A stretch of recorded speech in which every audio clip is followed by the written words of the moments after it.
The envelope hit the kitchen table with a slap that made my coffee cup rattle. Patricia stood over me, her face twisted in triumph, waving the paper like a weapon. "I knew it," she hissed, her voice sharp enough to cut glass. "I always knew something was wrong with that child." My son, barely 3 years old, played with blocks in the living room, oblivious to his grandmother's venom. Adam, my husband, stood frozen in the doorway, his briefcase still in his hand. The DNA test results trembled in Patricia's grip as she thrust them toward his face. "Your son isn't yours, Adam. The test proves it." My heart hammered against my ribs, but something felt wrong. I studied Patricia's face, saw the gleam of satisfaction in her eyes, and felt a cold certainty settle in my stomach. This woman had crossed a line I didn't even know existed. I stood slowly, keeping my voice steady despite the earthquake inside my chest. "Where did you even get his DNA?" Patricia's smile widened, cruel and victorious. "You'd be surprised what a grandmother can do." The realization hit me like ice water. Those Tuesday afternoons when Patricia insisted on babysitting, claiming she wanted bonding time with her grandson. The way she'd send me photos of him napping, his cheek pressed against her shoulder. She'd been collecting samples, swabbing his mouth while he slept, stealing his innocence for her twisted investigation. My hands shook as I gripped the edge of the counter. Adam still hadn't moved, hadn't spoken, just stared at the papers his mother held. "You secretly tested my child." My voice cracked on the last word. "Without permission, without even telling us." Patricia lifted her chin, defiant. "I had every right. I'm his grandmother, and I knew you were hiding something." The accusation hung in the air, poisonous and thick. I looked at Adam, desperate for him to defend me, to tell his mother she'd gone too far. But he wouldn't meet my eyes. His jaw worked, his face pale, and when he finally spoke, the words destroyed me. "What if she's right?" The kitchen tilted. My husband, the man I'd loved for 6 years, actually doubted me. I made it to my car before the tears came. Locked inside, I pressed my forehead against the steering wheel and sobbed until my throat burned. 6 years of marriage, 3 years of motherhood, all of it questioned because Patricia Hale had never thought I was good enough for her precious son. I remembered our wedding day, how she'd worn white to my ceremony, how she'd whispered to relatives that I was too young, too simple, not their kind of people. I'd ignored it, tried to win her over with kindness, with grandchildren, with patience. And this was my reward: violation, betrayal, suspicion. I wiped my eyes and pulled out the crumpled envelope Patricia had thrown at me. My fingers traced the lab's name printed at the top. Genesis Testing Solutions. I'd never heard of it. The address was local, but something about the whole thing felt off. Professional labs required consent forms, identification, proper documentation. How had Patricia managed this? I started my car, hands still trembling. I needed answers, and I knew exactly where to find them. The lab was tucked between a dry cleaner and a tax office in a strip mall on the edge of town. Nothing about it screamed, "professional genetic testing facility." I pushed through the glass door into a waiting room that smelled like antiseptic and desperation. A young technician looked up from her computer, her expression shifting from bored to uncomfortable the moment I mentioned Patricia Hale's name. "I can't discuss specific cases," she said, but her eyes darted to a filing cabinet in the corner. I leaned forward, keeping my voice low. "She tested my child without my consent. I'm his mother. I need to know if this is even legal." The technician bit her lip, glancing toward the back office where I could hear someone on the phone. She scribbled something on a sticky note and slid it across the counter. "The sample wasn't submitted by a parent. It was anonymous. We flagged it for improper consent, but—" She trailed off, her face pinched with worry. "That woman came in twice. Once last week and again yesterday." My blood ran cold. Twice. What was Patricia doing? I called Adam 7 times on the drive home. He ignored every call. By the time I pulled into our driveway, rage had replaced the hurt. Patricia had come to the lab twice. The first time made sense, submitting the original test. But why return yesterday? What else was she testing? I found Adam in the nursery, sitting in the rocking chair we'd bought before our son was born. He looked up when I entered, his eyes red-rimmed, and for a moment I thought he might apologize. Instead, he said, "My mother wouldn't lie about something like this." The words cut deeper than I expected. I turned to leave, to escape before I said something I'd regret, and that's when I saw it. Patricia's designer purse on the kitchen counter, forgotten in her dramatic exit. My hands moved before my conscience could stop them. Inside, beneath her wallet and lipstick, I found another DNA test kit, unopened, fresh. The label made my heart stop. Paternity confirmation, Adam Hale SR. She'd been testing my son against her own husband, against Adam's father. I drove to Patricia's house with the test kit burning in my passenger seat. Adam SR answered the door, his kind face creasing with surprise. "Callie, dear, is everything?" I pushed past him, finding Patricia in her pristine living room, sipping tea like she hadn't just detonated my family. I threw the kit on her coffee table. "Explain this." Patricia's cup rattled against its saucer. Adam SR stepped into the room, confusion written across his features. "What's going on?" "Your wife," I said, my voice shaking with fury, "tested our grandson's DNA not just against Adam, but against you too. She thinks one of you isn't his father." Patricia's face went white, then red. She stood, pointing a manicured finger at me. "Don't you dare come into my home and accuse me of anything, you gold-digging little—" "Patricia," Adam SR's voice cracked like thunder. "What is she talking about?" Patricia's composure cracked. Her eyes darted between us, trapped. "I had to be sure," she whispered. "I had to know." Adam SR stepped closer to his wife, his voice dropping dangerously low. "Sure of what?" Patricia's hands twisted together. "I don't trust either of you." The room exploded. Adam SR demanded explanations while Patricia doubled down, her voice rising to a shriek. "You think I don't know?" she screamed at her husband. "You think I haven't seen the way you look at her, at Callie?" I stepped back, stunned. This was insane. Adam SR had always been kind to me, but never inappropriate, never anything but a respectful father-in-law. "Mother, what are you saying?" Adam Jr. stood in the doorway, his face ashen. I hadn't heard him arrive. Patricia whirled on her son. "I'm saying your wife isn't who she pretends to be. I'm saying there are secrets in this family, and I'm the only one brave enough to expose them." Adam SR grabbed the back of a chair, his knuckles white. "You tested our grandson against me. You actually think I would?" His words cut off. His left hand moved to his chest, fingers splaying against his shirt. "Dad," Adam Jr. moved forward as his father's knees buckled. Patricia screamed. Adam SR collapsed onto the Persian rug, his face gray, his breathing shallow. I was already dialing 911. The hospital waiting room smelled like burned coffee and fear. Adam sat beside his mother, their shoulders touching, a united front that excluded me. I stood against the far wall, arms wrapped around myself, watching doctors move behind glass doors. Patricia kept shooting me venomous looks, her mascara smeared from crying. "This is your fault," she hissed when Adam went to get water. "You and your lies, the stress of discovering the truth about you, Mrs. Hale." A doctor emerged, clipboard in hand. "Your husband is stable. The cardiac event was stress-induced, not a heart attack, but we want to keep him overnight for observation." Relief flooded Patricia's face.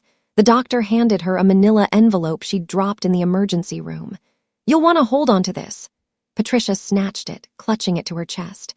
As the doctor walked away, I saw her lean close to Adam, whispering urgently. He nodded, his expression unreadable. Later, after midnight, I went outside for air and saw them. Patricia and Adam SR stood beside an ambulance bay, arguing in harsh whispers. I ducked behind a pillar, my phone already recording. "You told me it was impossible." Patricia's voice carried on the night air. Adam SR looked terrified. "She can never find out." I played the recording 3 times on my drive home, trying to parse meaning from those cryptic words. She can never find out. Find out what? What secret was Patricia protecting? And why had she tested my son against both Adam and his father? The pieces didn't fit. When Adam finally came home at 2 a.m, I was waiting in the kitchen. I tried to show him the recording to explain what I'd overheard, but he held up a hand. "Callie, stop, just stop." His voice was exhausted, defeated. "You were spying on my parents, in a hospital parking lot." "I wasn't spying, I was trying to understand." "Understand what? That my family has always valued privacy, that we don't air our business to outsiders." The word stung, outsider. After 6 years of marriage, 3 years of giving him a son, I was still an outsider. "Your mother violated our child," I said quietly. "She broke the law. Doesn't that matter to you?" Adam rubbed his face. "I don't know what matters anymore." He walked to the guest room and closed the door. I called my best friend Veronica at dawn. She listened to the whole story without interrupting, then said exactly what I needed to hear. "Get your own test done. Legal, proper, with a real lab." Veronica worked as a nurse at County General and knew about these things. She walked me through the process. Proper consent forms, identification requirements, accredited facilities. "Patricia's test won't hold up anywhere," she assured me. "But yours will." I scheduled an appointment for that afternoon, bringing Adam Jr. and our son to a proper genetic testing center across town. Adam came reluctantly, his jaw tight, his silence damning. The technician was professional and thorough, explaining every step, checking our IDs, having us sign consent forms in triplicate. Our son played with a toy truck, happy and oblivious. The wait for results would be 5 business days. 5 days of living in limbo, of sleeping in separate rooms, of watching my marriage crumble over accusations and paranoia. When the envelope finally arrived, my hands shook so badly I could barely open it. Then I saw it. 3 names listed on the report. Not 2, 3 samples. I stared at the report, my vision blurring. The nurse on the phone sounded apologetic. Someone attempted to submit a 3rd DNA sample under your son's name. Our system flagged it as a duplicate submission and quarantined the sample for verification. My throat felt tight. Who submitted it? We can't release that information, but the name on the submission form was Adam Hale SR. Patricia had tried to test my son against her husband again, even after Adam SR collapsed. Even after everything that happened at their house, the obsession went deeper than I'd imagined. Why would she do this? I whispered, but I already knew. Patricia wasn't just accusing me of infidelity. She was testing a more disturbing theory. She thought my son might be Adam SR's child. The implication made my skin crawl. I'd never been alone with my father-in-law, never had anything but respectful, appropriate interactions. This was pure paranoia, baseless and cruel. But it explained Patricia's bizarre behavior, her rage, her desperate need for proof. She wasn't protecting her son from a cheating wife. She was protecting her marriage from her own twisted suspicions. I needed answers, and I knew only one person could provide them. I drove to the hospital where Adam SR was being discharged, catching him alone in the parking garage. He looked older than I'd ever seen him, diminished somehow. Callie. He stopped when he saw me, his shoulders sagging. I'm so sorry for what Patricia has put you through. Why did she test our son's DNA against yours? The question hung between us. Adam SR leaned against his car, suddenly looking exhausted. Because she's been convinced for months that history is repeating itself, that you and I... He couldn't finish the sentence. I felt sick. That's insane. We've never... I know. He held up a hand. I know that, Callie. You've been nothing but appropriate and kind, but Patricia, she's been paranoid ever since she found those old letters. My pulse quickened. What letters? Adam SR's face crumpled. From my college girlfriend, the woman I almost married before Patricia. I kept them in a box in the attic. Patricia found them last spring. He looked at me, his eyes haunted. That woman's last name was Brooks, your maiden name. Patricia has convinced herself that you're her daughter, that fate is punishing her. I drove home in a daze, Adam SR's words echoing in my skull. My mother had dated someone named Adam Hale in college. It couldn't be coincidence, could it? I called my mother, my voice shaking. Mom, did you date someone named Adam Hale before Dad? The silence on the other end stretched too long. Callie, why are you asking about that? Just answer the question, please, my mother sighed. Yes, a long time ago before you were born, we dated for 2 years in college. Why? The room spun. What happened? Why did you break up? His family didn't approve. He was for money. And I wasn't. Eventually, the pressure got to him.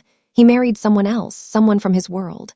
Patricia. Adam had left my mother for Patricia, and now Patricia thought I was that old girlfriend's daughter come to steal her son. Mom, when was I born exactly? Callie, what's going on? Please, Mom, I need to know. She gave me the date. 3 years after she and Adam SR broke up. 3 years after he married Patricia. I was my father's daughter, not Adam SR's, but Patricia's paranoid mind had twisted coincidence into conspiracy. My phone buzzed. A text from Veronica. Check your mail, now. The envelope was official, embossed with a law firm's name. Patricia was threatening custody action, claiming I was an unfit mother with questionable moral character and familial connections that pose a danger to the child's well-being. The letter outlined a case built on nothing but paranoia and lies. My hands trembled as I read. She'd pulled my birth records. She'd investigated my mother's past. She'd built an entire narrative around the coincidence of a shared last name and an old college romance. Adam found me sitting on the kitchen floor, the letter spread out beside me. For once, he actually looked concerned. What is that? I handed it to him without speaking. Watched his face change as he read, confusion giving way to horror. She can't be serious. Your mother has been building this case for months. I said quietly. She thinks I'm some kind of long-game revenge plot, that my mother sent me to seduce you and destroy her family. Adam sank down beside me, the letter crumpling in his fist. This is insane. Yes, I met his eyes. It is, and you believed her. The rumors started the next day. In our small town, gossip spread like wildfire, and Patricia had connections everywhere. At the grocery store, women I'd known for years suddenly had somewhere else to be. At the park, other mothers gathered their children and left when I arrived. Veronica texted me screenshots of Facebook posts in local groups. Anyone know the truth about Callie Hale? Heard some disturbing things about her background. That poor Hale family. Imagine discovering your daughter-in-law has been lying about everything. The comments were vicious, speculative, cruel. Patricia had weaponized my mother's ancient relationship, turning a college romance into a sinister plot. Adam began sleeping in the guest room permanently. Not because he believed his mother, he claimed, but because he needed space to think, space to process, space away from me. My son asked why Daddy didn't sleep in our room anymore. I had no answer that a 3-year-old could understand. Then the second letter arrived. Patricia's lawyer, formally requesting DNA testing for custody proceedings. They wanted to prove Adam wasn't the biological father, stripping him of parental rights and giving Patricia grounds to pursue guardianship. My world was ending, one legal threat at a time. I sat in my car outside the original lab, Genesis Testing Solutions, watching people come and go. Something Patricia said kept nagging at me. You'd be surprised what a grandmother can do. I walked inside, approaching the same young technician who'd helped me before. I need to know if someone forged consent signatures on a DNA test submitted 3 weeks ago. Her eyes widened. I can't tell you that without proper authorization. I pulled out my driver's license and my son's birth certificate. I'm his mother. The test was done without my permission. If someone forged my signature, that's a crime. The technician glanced toward the back office, then leaned forward. Wait here. She returned 5 minutes later with a photocopy. My signature, or something that looked like it, scrawled across a consent form I'd never seen. But the handwriting was wrong. The loops too wide, the slant too aggressive. This isn't my signature, I said quietly. I know, the technician whispered. We've been worried about that account. The woman who submitted it was very insistent, very aggressive. She threatened to report us if we didn't process it immediately. Patricia. Threatening, manipulating, forging documents to get what she wanted. I took photos of everything with my phone. Finally, I had real ammunition. I called Patricia and asked to meet her alone. She agreed, probably expecting me to beg, to plead for mercy. Instead, I arrived at her house with a USB drive and a calm I didn't feel. Adam SR was at work. We sat in her living room, the same room where her husband had collapsed, and I watched her arrange herself like a queen on her throne. I'm willing to settle this privately, she began, her voice dripping false magnanimity. If you sign over custody and leave town quietly, I know you forged my signature. The words stopped her cold. I have copies from the lab. I have recordings of your conversations. I have documentation of every lie you've spread. Patricia's face flushed. You can't prove anything. I slid the USB drive across her coffee table. I have the recording of you and Adam SR, outside the hospital. I have proof you submitted illegal DNA tests. I have witness statements from the lab technician you threatened. Her hand trembled as she reached for the drive. You're bluffing. Try me.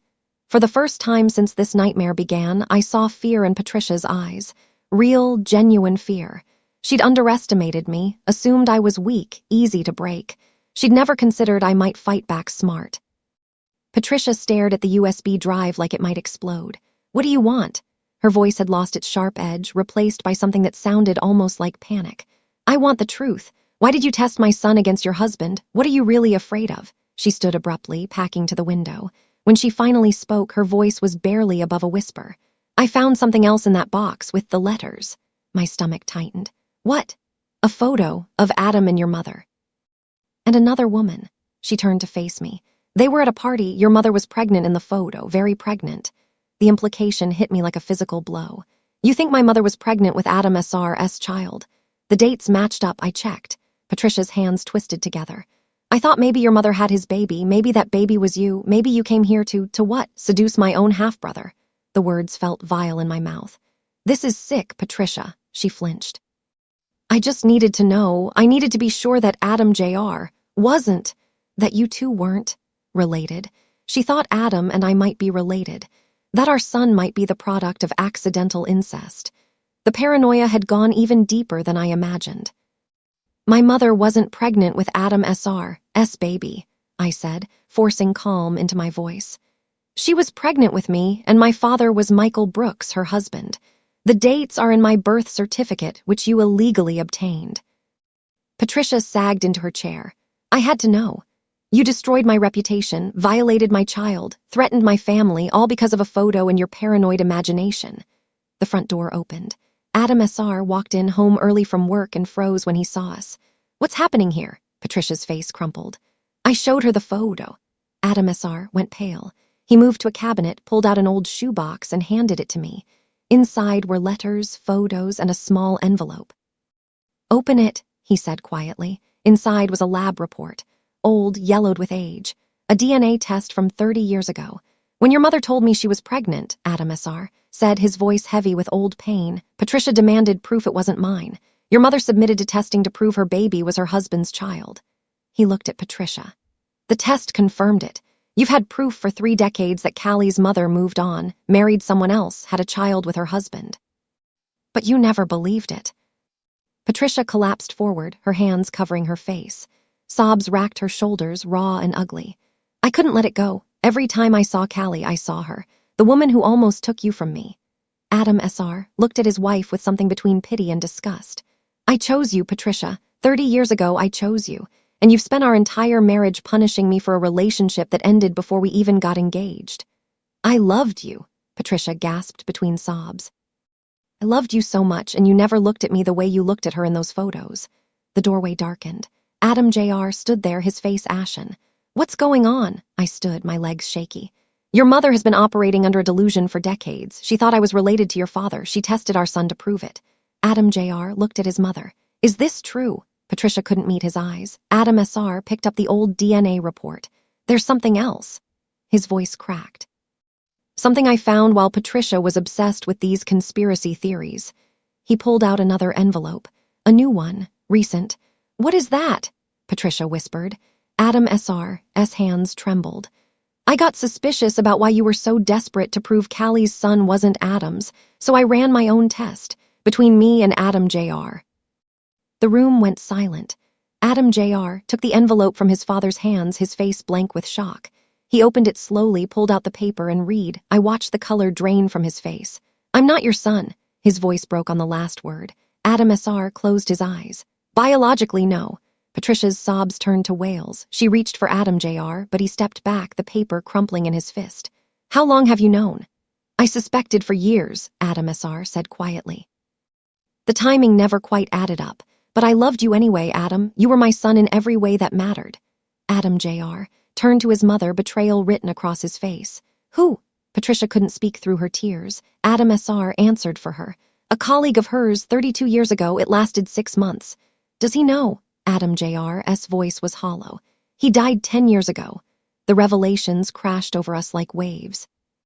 Patricia's paranoia, her accusations, her desperate DNA testing, all of it was projection. She'd had an affair. She'd passed off another man's child as her husband's, and she'd spent decades terrified someone would discover her secret, attacking anyone who threatened her carefully constructed lie. Adam Jr. sank into a chair, the DNA report hanging from his hand. I moved to his side, placed my hand on his shoulder. He didn't pull away. I don't understand, he whispered. Why didn't you tell me? Adam S.R. sat across from us, suddenly looking ancient. Because you're my son, DNA doesn't change 23 years of raising you, teaching you, loving you. I chose to stay. I chose to be your father. Patricia's face was blotchy, destroyed. I'm so sorry. I'm so sorry. You're sorry. Adam Jr.'s voice turned sharp. You spent months destroying Callie's reputation, violating our son, spreading vicious lies, all to cover up your own guilt. I thought if anyone looked too closely at our family, Patricia trailed off, you'd be exposed, I finished. So you attacked first, made me the villain so no one would examine your past. Adam S.R. pulled out yet another document. The test Callie and Adam did last week came back. Your son is definitely Adam's biological child. Patricia's accusations were completely baseless.